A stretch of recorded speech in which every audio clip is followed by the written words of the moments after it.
Avant de commencer, un immense bravo aux équipes de Musée National. Travailler et faire avancer les choses dans des conditions difficiles, c'est un défi de tous les jours et cela mérite notre respect. Pendant longtemps, je me suis demandé pourquoi notre pays n'arrive-t-il pas à forger une identité forte.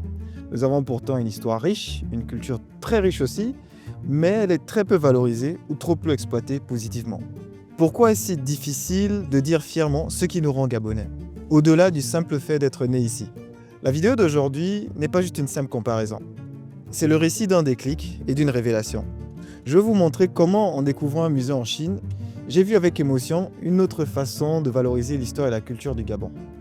Je vous emmène là-bas, dans une nation tournée vers le futur, mais qui n'oublie pas d'où elle vient. Peu importe le passé, qu'il soit glorieux ou douloureux, il est assumé, préservé et transmis. Chaque détail que vous allez découvrir est une source d'inspiration. Une opportunité de se dire « et si on faisait pareil ?» ou mieux. Laissez-moi vos impressions en commentaire après le visionnage, c'est parti. Ces petites figurines ici nous permettent justement de voir comment la vie se passait au village. Alors ce musée nous rappelle 6000 ans d'histoire de la Chine. 6000 ans d'histoire de la Chine, ici on voit des pierres qui sont là. On peut penser que c'est juste des cailloux, mais c'est une façon de transmettre l'histoire parce que la Grande Muraille de Chine est très célèbre dans le monde. D'ailleurs, c'est un patrimoine mondial reconnu pour l'UNESCO. Et justement, ici, on a les pièces de monnaie, on a des anciens outils aussi. Une belle façon de raconter l'histoire de la Chine et donc de toujours rappeler l'identité aux Chinois et d'où ils viennent et où est-ce qu'ils vont. Parce que si on ne sait pas où on vient, on ne sait pas où on va. Et ici, cette pièce est vraiment assez intéressante. On a des bouts de briques de la Grande Muraille de Chine. Comme je vous disais, on peut croire que c'est juste des bouts de pierre, mais c'est une partie de l'histoire qui est valorisée.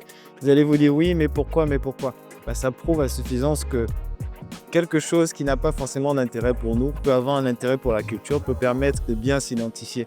Donc ce musée ici à Jichuan lui permet de bien comprendre l'histoire de la muraille de Chine dans cette partie de la Chine. Parce que ça aurait pu rester là, sur la Grande Muraille, ça aurait pu rester à l'abandon parce qu'on se dirait que c'est des pierres. Et ici, on voit même des anciens fours. Donc, comment valoriser ce qu'on trouve dans un musée? Et je pense que c'est une belle façon et surtout une belle exposition aussi.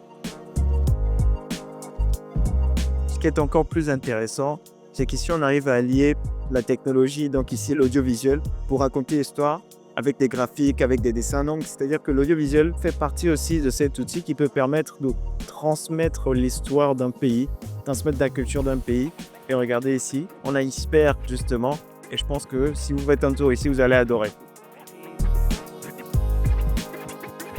Ces petites figurines ici nous permettent justement de voir comment la vie se passait au village. Donc même pour ceux qui ne peuvent pas facilement imaginer, il suffit d'aller dans le musée, de voir ces petites figurines. On voit des paysans, on voit une vache, un bœuf, comment ils sont en train de travailler la terre, comment ils sont en train de travailler le fer, les briques.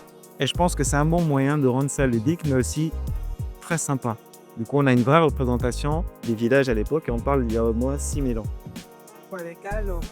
Si vous vous demandez comment ils ont fait pour construire la Grande Muraille de Chine, même dans ce musée, ils ont pensé à faire une maquette en bonne et due forme où on voit tout le process pour monter la Grande Muraille de Chine, donc à la création des pierres, au travail de la terre, à l'acheminement des briques vers le site pour la muraille et pour enfin construire la Grande Muraille de Chine.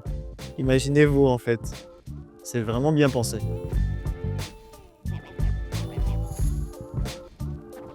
Les avancées technologiques au service de l'histoire. Alors donc vous avez aussi la possibilité sur leur application qui est comme WhatsApp, donc WeChat, de scanner justement ce QR code.